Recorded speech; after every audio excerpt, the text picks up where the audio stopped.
Man,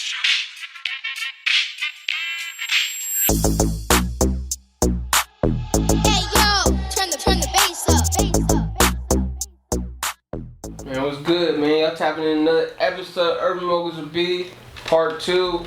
Man, go hit that subscribe button, that like button, leave a comment, and share that at your own will. Man, we're right here with SoundGod. Just to go off of what you said right now about, the culture shock and like that, man, I could really relate to that shit. You feel me? Remember the first time I went to Mexico, came back, and I was mad as fuck because I was like, damn, we take this shit for granted, you feel me? But, aside from that, you being all into the music and you saying your brother kind of introduced you in some kind of form to this music side, how'd you go about learning what you do, you feel me, the music? Like, did you go to school or anything like that to learn, or did your brother show you, or did you start clicking buttons and figuring shit out on your own? Well, shit, the way this shit started, bro, was like I said, I've been doing my own thing.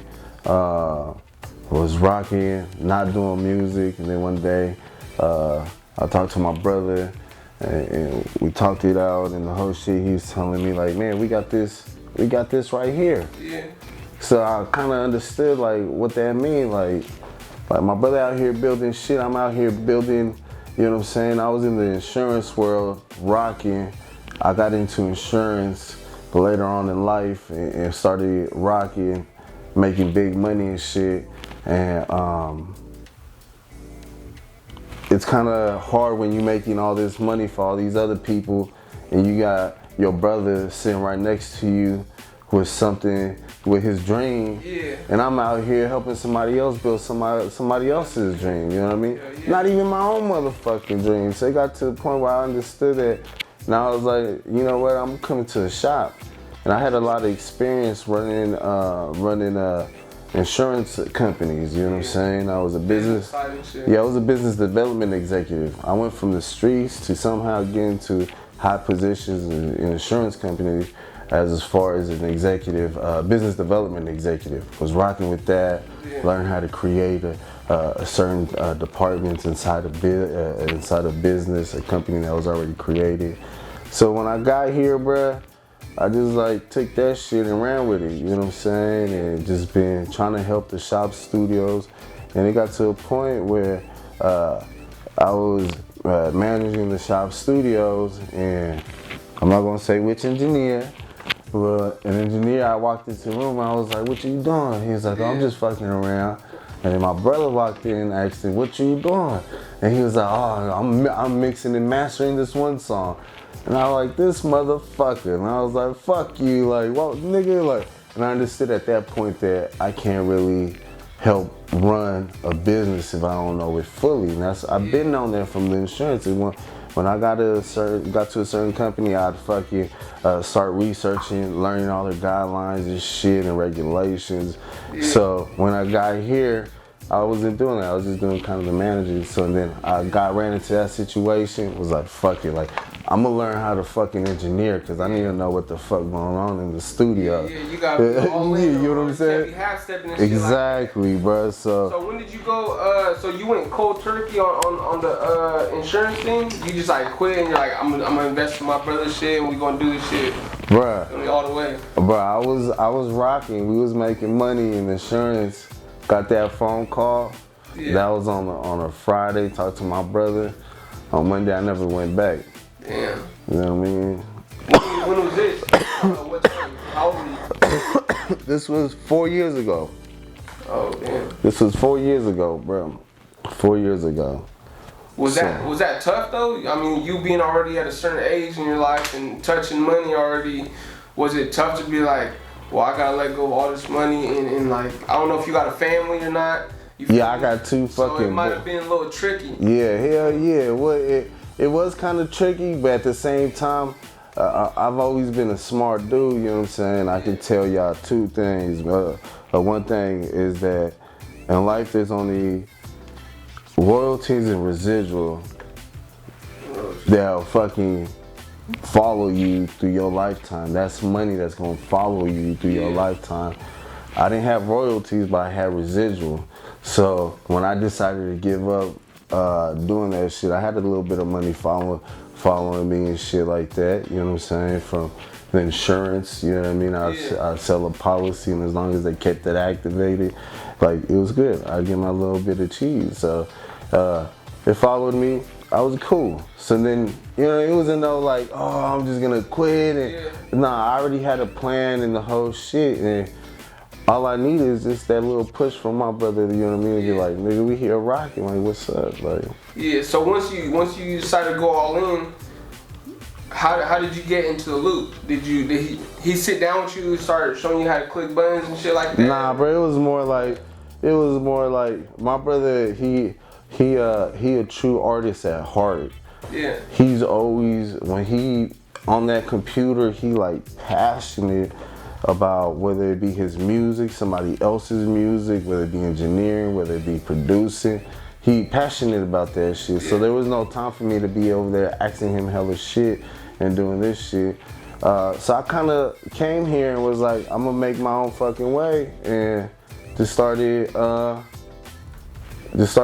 pretty much setting everything up as far as business wise. Yeah. You know what I mean? Setting shit up as far as business wise, and not worrying about the music too much. Yeah. So I was setting that up. You know what I'm saying? But yeah, and then like I said, then I ran into that situation where I had to learn the music. You know what I'm saying? So at that point, that's where shit changed. So it was on YouTube and stuff like that when you was learning? Nah, you know what, bro? I cheated, bro. Cheated because I got talented people around me.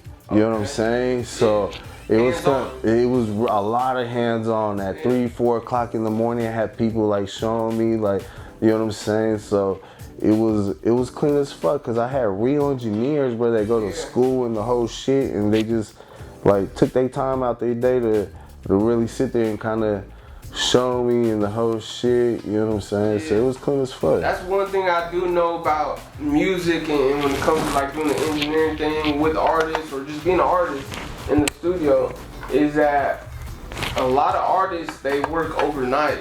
You feel me? They in the studio overnight, creating shit, late nights, early mornings and shit like that. And sometimes it's all day.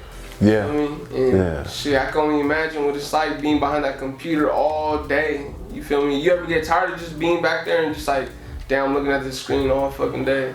You know what's crazy, bro, is that my body gets tired, but I don't get tired of doing it. Okay. You know what I mean? You feel some kind of passion for it then? Yeah, for sure that, bro. Like me doing it, and me doing it, and like I understand it pretty good. My ears for music is good, you know what I'm saying? Yeah. And you can always train your ear and shit, and every day that I'm here, I'm training my ear.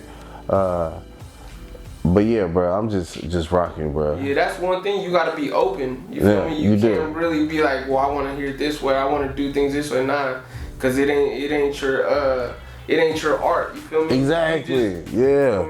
Helping them get from A to B. Feel me? That's it. And you right, bro. As an engineer, I feel like it's not my job to sit here and fucking switch up how you gonna say shit. I just gotta make sure that I enhance your vocal to its fullest potential. You know, to make it sound the best that you hear it in your head, not my head. Yeah. I mean, it's cool. Like sometimes I sit here and I do my thing and the whole shit. But I feel like music is better interpreted to the people from the artist when the artist tells the engineer like, I want my vocal to sound like this. Because now it's not the engineer just creating the picture. It's the with sound. It's the fucking artist too, you know what I'm saying? Yeah, no doubt. So, you was mentioning that there's a couple engineers that you know, are here when you're not working, and you feel me? I know there's people who want to get studio time and stuff like that. So how does the shop studio work over here in Richmond? You feel me? Can anybody just come here and be like, hey, or go online and be like, I want to get some studio time in, or I know somebody to get in, or what? I mean, you can go online. We got a website, onetheshopstudios.com. You can also go on our IG. It's best to go on IG, find out, see the engineers that we have on there. How many engineers you got? Man, right now we ranging up to like 15 engineers. So we got a lot of engineers. So at the shop studios, when it comes down to it, we'll definitely have the sound for the client, you know what I mean, so for the artist. I don't mean to cut you off, but just to go off of that, 15 engineers, meaning it's not just one studio. How many studios you got here? So we got three. We rocking with 3 rooms. And 15 engineers. Pretty much booking sessions every day, 24 hours a day. Yeah. You know what I'm saying? So yeah, it might be a little difficult if you call. That's what I'm saying. If you go through IG and reach out to an engineer from the shop studios, then definitely tap in with them. You know what I'm saying? Hit up the shop studios IG. They'll connect you with an engineer and the whole shit. But yeah, it's better to do it that way because again, our engineers are more.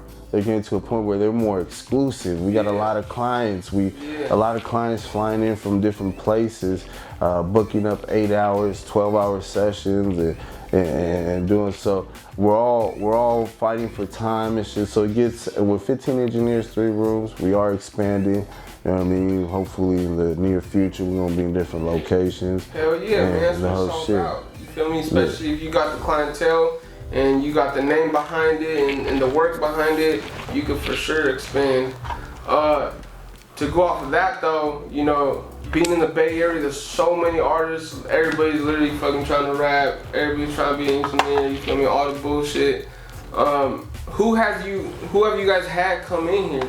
You feel me? You said you have people fly in to come to the studio and stuff like that. Yeah. What kind of big artists you have out here? You feel me? Because I know when I went on your IG, it says Guap 400, I Am Sue, Sada Baby and stuff like that. Yeah. Feel me? Can you elaborate a little bit on that? Yeah, Guap Dad 4000 and I Am Sue. No, Guap Dad 4000. Oh, yeah, is he? My bad. No, is he? Yeah. Hold on. Yeah, me too. But yeah, bro, it's been a lot of people that fly out here, you know what I'm saying, paid well. Yeah, just helping people, bro. I mean, we had artists like Sada Baby come up through here, I Am Sue, fucking. Do they hit you up or how does that happen? Nah, usually see the way the shop studios is that we got a lot of engineers, they got clients, and it's all about not necessarily the just one engineer bringing in. Nah, it's just different engineers bringing different clients to the place. You know what I mean? To the shop. Yeah, man. Cause I know I see when I was looking at your IG, looking at your brother's IG. You feel me? You be going to different city, different state. He be going to different city, different state. How do you guys manage to manage the shop? You feel me? The studios. Like you guys have to agree on like I need you to be here so you can like overlook everything, make sure everybody's doing their job the right way. I think that happens. Or honestly, bro. The type of environment that we got here, we a real company. You know what I'm saying? So every engineer here. Treats this place like a true company. We love this place and the whole shit. Our thing is like, if you're not gonna do that at UPS or FedEx, you're not gonna show up. If you're not gonna show up late over there, don't show up late over here. You know what I'm saying? Just because we here and we doing what we do doesn't mean that we not a company. No, we got a company, we got guidelines and the whole shit. So this is a real company, just like any other company. You don't need top executives and top management to always be there. Like, nah, this motherfucker running, you know what I'm saying? And like I said, it runs because the engineers that are in here passionate about what the fuck they do, passionate about this place, you know what I mean? So it comes to a point to where, it's, I'm here a lot of the time. My brother's out doing this thing, the whole shit, but we also have a manager, Loki in here, you know what I'm saying, rocking in the whole shit, taking care of the business aspect of everything. And you know what I mean? So we're a real company, you know what I'm saying, rocking. So when you're behind the computer and you got artists coming in while you're working specifically, what kind of vibe do you like to have the room like? Do you like the lights dim? You like a light song? You like to have different colors lighting around? Does them bringing a lot of people affect the way you work and stuff like that? Man, bro, I like it. First of all, when I go into a session, my lights is off. Okay. It's off. You know what I mean? I have to be in the vibe, and for sure, I want the artist to be in the vibe, you know what I mean? And ultimately, when you're an engineer, you gotta worry about the vibes in the fucking room, you know what I'm saying? If your artist fucked up and you over here all happy, he in there all fucked up, like, your vibes is off, you know what I mean? You gotta, to some level, some degree, get on the same vibe and understand, sympathize with the motherfucker that's in there, you know what I'm saying? Get on that same level to get that vibe right. So I like my lights low, bro, all the time. I like it dark, you know what I'm saying? I like it when it's more on one-on-one session with the artist. We vibe a lot. But if his people here, cool, like it is what it is. He vibing with that, that's perfect too, you know what I'm saying? To me, I get lost in the screen. Yeah. I get lost in that screen. When I hop on Pro Tools and shit like that, I'm doing my thing. You know what I'm saying? Is it hard to get in? So, you know, people come in with different sounds, different types of singing, rapping, all that stuff like that. Is it hard to get really in tune to what they're doing and like have to, so that you can vibe with their music? Is it hard to vibe with different people's music? You know what? It's not really hard. No, it's not hard, bro. You just gotta understand. Like for me, I'm a true engineer at heart, you know what I'm saying? I understand that I'm not here to judge your vocal and be like it's right or wrong or do it this way or do it. Nah, what you bring me is what you bring me. My job is to enhance that sound, make it sound grand, make it sound beautiful, make it sound the best that fucking vocal can be. That's my job. My job's not here to change how you sing it, change your menu, or to think that it's bad. You know what I mean? Or to think it's really good. Nah, I have to be in a neutral spot where every vocal that comes in here, whether it be good or bad, as long as you love it as an artist, then I love it too. Let's rock. You like it, I love it. Exactly. I'm gonna make it sound even better right now. Let's do it. You know what I'm saying? And so it gets to that point where I'm not trying to change nobody's sound, you know what I'm saying? I'm just trying to create something around it, you know what I'm saying? That's where the whole SoundGod come through, you know what I'm saying? You give me a vocal and I'm gonna create a whole world underneath it, you know what I'm saying? Hell yeah. On top, for sure. So, you was talking about expanding. Do you guys have anything in mind? You guys talked about where to expand and outside of Richmond maybe LA, maybe further down the Bay, South Bay, shit like that? Man, bro, we always thinking and we always grinding, we're always brainstorming and the whole shit. The way we see it right now, at this point right now, the world's ours, bro. You know what I'm saying? It's gonna be that right moment when we know the idea is there, everything is there. But like I said, when the moment's right, when we get the right location and the right shit, then at that moment we'll be like, that's the next move. Yeah, right on. Yeah, you know what I'm saying? So that's it, bro. Everything has to do with timing, for sure. For sure. You can't force it, man. It has to just, fall in its own place, you feel me? When it happens, it happens. But man, look, I gotta cut this thing off a little bit, you feel me? I appreciate you having me here, taking time out of your day to have us here and do this interview with you. It's very much appreciative. Go ahead and let the people know where they can find you, social media, the website, all that good stuff. Well, shit, you can hit me up on IG at SoundGod.theshopstudios, at SoundGod.theshopstudios. You can also, the Shop Studios IG is the Shop Studios, at the Shop Studios. And yeah, man, you can reach us on IG. The website is theshopstudios.com. And yeah, let us know. You know what I'm saying? Hit us up. We always rocking. We about this music. You know what I'm saying? We live for this music. And that's it, bro. Like, you know what I mean? That's what we do. Man, I appreciate For sure, you brother. Again, man. It's just another episode of Urban Moguls with B. Go hit that subscribe button, that like button, thumbs up, thumbs down if you were haters. All good. I ain't mad at you. You feel me? I'm just doing what I do. Alright. Leave a comment, share like I said. Subscribe. Urban Moguls with B. We out here.